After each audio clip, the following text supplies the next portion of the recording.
What is going on, guys? The grind continues, and this time we are going over the Giants' last draft pick in the 7th round, 246 overall, Korie Black, the cornerback out of Oklahoma State.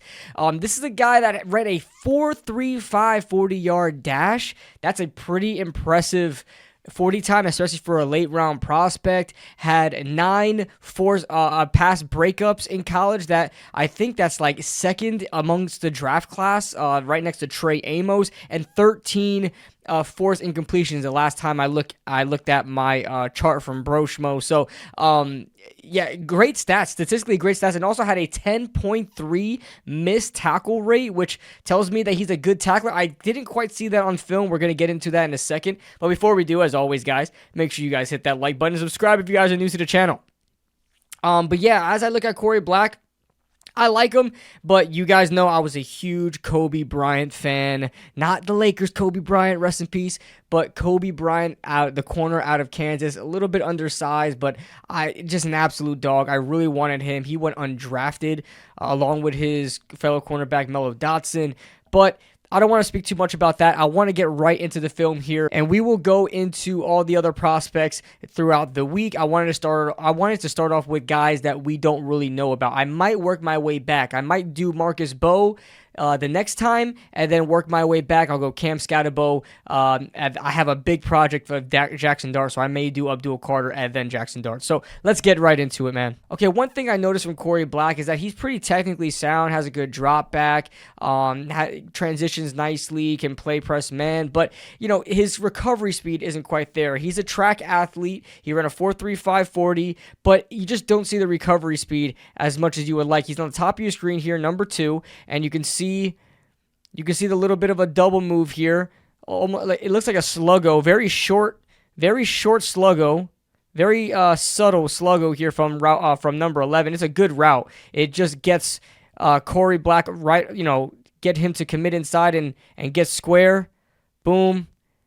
He gets beat over top. If this was a better thrown ball, this is Taylor Green. That's former Boise State quarterback. It's a really good route, and it's not terrible either. You can see the nice back pedal there, right? He gets square. He gets outside, puts his hands on him, but it's almost like he pushes himself away from the receiver here. Check it out. It's almost like he pushes himself off of the receiver. You see that little kind of separation there as soon as he puts his hands on him. So that kind of hurts him, and he's beat. If this is straight into the end zone, this is a touchdown. He's beat here. He has the speed to keep up, but it's the recovery speed afterwards. I notice a lot of double moves he just can't come back from. It may seem like we're going to rag on Korie Black, but I promise you it gets better towards the end. He plays a lot better towards the end. So, I usually do this in chronological order from the beginning of the game to the last of the game. You're going to see some bad plays in the beginning. He just didn't play well in the beginning, but let's get into it. All right, you can see on top of your screen here, he's squared up in a press technique. You see him here, got both his hands up. This is good, a good stance right now. Good stance right now, but you can see one mistake he makes right off the snap. He just lets this guy go. Just gives him the inside. There's no fight for it at all. He's very slow to react there. The reaction time and instinct is the reason why I don't really consider him a zone corner. He was graded out by PFF as a good zone corner. I don't think so. I don't think he has the instincts or the anticipation to be a zone corner. He's not very anticipatory. Oh, oops. I'm sorry, guys. I'm working with a new media player here, so it's kind of wonky. And then on this inside break, he just completely lets go. I mean, it just completely I don't know if he just trips on his feet. I don't know. Let's see what happened here. He just trips by himself. I don't know. Now, nothing really happens here because Taylor Green doesn't find him. But just not something. I don't like it. I feel like he should have gotten a good punch there at least once he saw this release, right? It was just a quick jab and go. It was just a quick jab and go. He told you where he wanted to go. There was no double move here. He told you where he wanted to go. You gave him that space. You didn't move. You didn't utilize your hands at all. You only started grabbing him once he got by you, and you tripped on the inside break. That's just not good. Again, top of your screen, good stance. I like the stance. You're able to move. This stance allows you to recover nicely instead of like some corners. They're taught to kind of cheat their hips in one direction. I rather my corners, if they're gonna play press, stay square, and I'd rather have my corners be athletic enough to flip their hips where they need to go and not have to cheat, because you can get cheated the other direction. So it's a little wonky here, the footwork, a little wonky here. It's not smooth. You can check it out here for yourself. Not smooth, very flat-footed off the back pedal. Now, one thing that I learned, watching DBs and DB coaches, when you're off that back pedal, you're not backpedaling. That first push you get to backpedaling, you're not using your back foot like a lot of people do. When you backpedal, you think that the first foot that moves is your back foot to backpedal. It's actually your front foot. You want to explode off that front foot. Explode into your back pedal so you can get a smooth transition going back. That's not what he does here. He uses that back foot to start his back pedal, and he gets off balance here, very flat-footed, and he's just caught. He's just caught here. I mean, this is just bad footwork. He's just caught here. He misstepped. He misstepped here. Look at this. Caught him. Moving back, not able to slow down his momentum and transition. And he just got beat off the snap. Again, Taylen Green is just not great. Taylen Green is just not great. Extremely fun quarterback to watch when he's running, but Taylen Green is just not good. And this could have been a great back shoulder throw. Just not there. Miscommunication. I don't know if the receiver went too far or this was just on Taylen Green. But good. I mean, his recovery speed is not terrible, right? He winds up being there. But if this is a 9 route, it's over. This play I like a lot more. See, it's starting to come together for him in this game. So check him out, bottom of your screen where the arrow is. He's gonna do a good job paying attention to this switch up here. He's gonna switch up to this receiver. He's gonna guard the slot guy. The slot guy's gonna run a corner route. He does a good job by getting away with contact, with not having so much contact where it's gonna be called. I don't know. You can debate. You can debate that this is that's a holding, because of how long he just had both his hands on this receiver, and his arm was going back. But it wasn't called, and he's on him like glue, and he was on him from the snap, right? Now he overreaches here. You can see when he gets this punch. He gets his jam here. He overreaches and he starts to get unbalanced here. Not good, but not good. But recovery was great, and the coverage downfield was good. I like that. Had no problems with it at all. All right, the top of your screen. Now he's covering Andrew Armstrong. A lot of you guys liked Andrew Armstrong coming out the draft. Armstrong ran a pretty decent route here. Good with his hands, stopped real short, off balance a little bit. Taylen Green took a little time to throw this ball. You got to throw it with a little bit more anticipation. Seemed like he was staring down this route the whole time. Well, actually, that was a progression read there. That wasn't too bad. Not too shabby, but little late. You would like that a little earlier as soon as he stops. But check out got some 2-on-2 violence right now. Check out Cory Black. Good stance. Just the recovery, just him lagging around. It seems like he's not in one thing I noticed, besides that one corner route he defended, it just doesn't seem like he's in control. When I love watching corners and wide receivers battle on film, because it's all a battle of and a war of dominance, right? It's a fight for dominance. Dominance over the route, dominance over the field, dominance over space, right? Who's dominating the space right now? That's Andrew Armstrong. It looks like Cory Black is just praying that the ball doesn't get to him. He's just following him, praying the ball doesn't. He's not in control, Armstrong is going wherever he wants to go. He got a free inside release with no resistance at all. He doesn't get any resistance on the free release. He's able to stem up, stop on a dime, off balance a little bit, still makes the grab. And you guys ever like had a dog, had a big dog, a pit bull, a Rottweiler, a German Shepherd, and he looks like he's walking you, right? You're getting dog walked, right? And you're trying to stop the dog. He sees another dog. He's trying to stop the dog. This is what it looks like right here. That's what it looks like. Stop, please. Bad dog, bad dog. So you can see it from a better view here. Armstrong is a tall receiver. He's just not a big receiver. He's not a heavy receiver. And somehow, Cory Black is struggling to bring this guy down. All right, top of your screen, Andrew Armstrong on Cory Black again.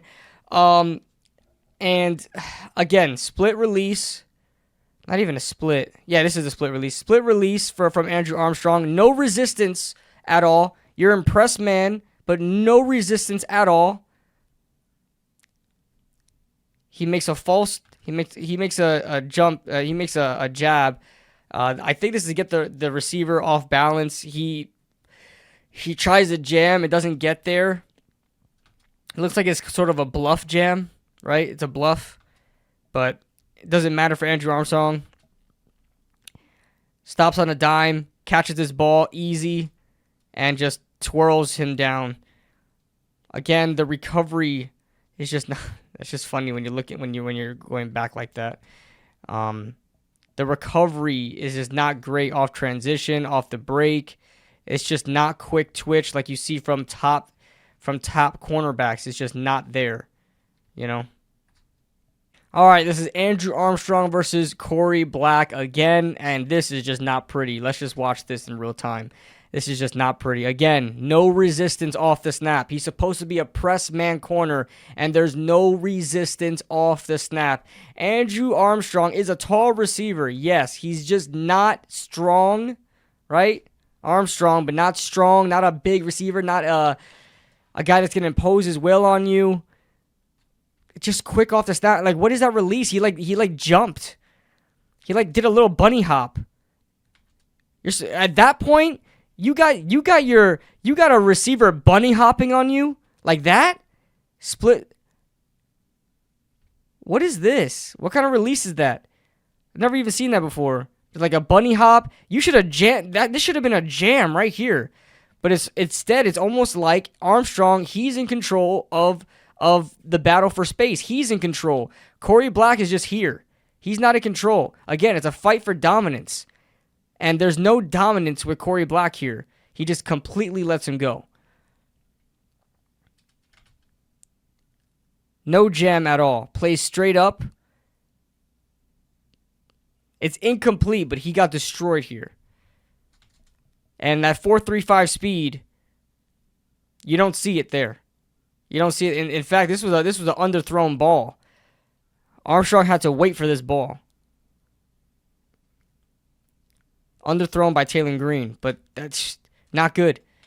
All right, I like this rep from Cory Black. Bottom of your screen. It's a new receiver. It's not. They took they took Andrew Armstrong off of him. They said, all right, that's enough for you. He's playing off-man coverage. And I like this rep a lot. So you're going to notice this receiver start to shade inside, right? You see the way he's shading inside? He stems back up, and he cuts back in again. Cory Black does a good job of mirroring that. You watch him. Watch him again. I'm going to put it in slow-mo. Move the mouse. He sees him shading inside. He starts to shade as well. He starts to stem back up. He stems back up as well. This is good. This is good. Good job, Cory Black. And that's a hard route.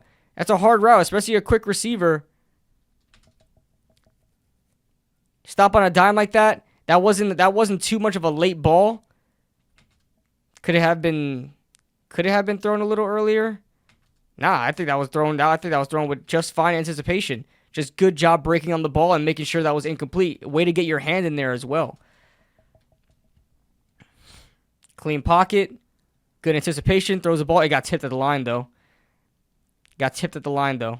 That's why. That's why it fell short like that. All right. All right, he wins a rep versus Andrew Armstrong. Bottom of your screen where the arrow is. Good slam by Armstrong. I think there's a little bit too much movement there. What the heck? Did he like ghost move this? Hold on. He made a whole step. What the hell? Look at Andrew Armstrong right here, okay? He makes a step and still is in the same spot. What the hell? I ain't never seen that before. That man got like a... What was that? Watch. What the hell? He like switched his footing. I guess because it was a slant. No, but he had his inside foot. I'm just noticing this now. I'm sorry. That was weird. He lagged. It's like he's like playing Madden. He hiked the ball and the receiver lagged a little bit. So good slant nonetheless though by Andrew Armstrong, and good job by Cory Black. Again, mirroring this, seeing where he's going, breaking really fast on it, quick, and stopping a potential reception. So good job by Cory Black there. You want a rep. And the last play I want to go over, he's by himself here in a cover 3. It looks like. Looks like cover 1 actually. They're playing man, so he's still playing man coverage. But I guess I don't really like how he's positioning himself. He's got no help on the outside. I guess that's why he's shading outside. But he kept himself over the receiver. The receiver cuts in, and he's in the way of him. And he just gets him off his route, gets him off that timing. Now, I don't think that this ball was ever going to go to that receiver. It didn't look like that's who... It looked like a setup route for this crosser right here. But he positioned himself... Oh, gosh, I'm sorry. Positioned himself in a good way. Right? Where he was still staying on the receiver. Now, if this was a faster receiver, right? A guy with a little bit more speed to him, and this was going to go his way, he's in bad position here, right? Because he's has his hips pointed outside. All he needs to do is make a swift cut inside under him, and there's no way he's gonna follow. But he kept himself in position. Good balance here, not to get off balance, not to fall over, right? You stop. You're a little unorthodox here, but you're still in the way of the receiver. And you don't become an option. Even though I don't think he was an option, you can't make him one there. So, good job there. All in all, I'm not the biggest fan of Cory Black. If Cory Black somehow watched this video, I am so sorry. But 7th round prospects are 7th round prospects. It looks like he was rated higher by a lot of other experts. He was rated like a 6th round, 5th round pick. The Giants got him in the 7th round, so I guess you want to say that's value. Then it's value. We'll see what happens with him, but again, I think there were probably better corners to go out there and target, but it looks like the Giants want to move to a press man system because all they're getting are press man corners. So maybe this tells me that Shane Bowen wants to change up the defense a little bit, which I'm excited about. But we are going to go over Marcus Bowe next. So I believe that may come out on Tuesday. So thank you for everybody for watching, and we'll see you guys in the next one.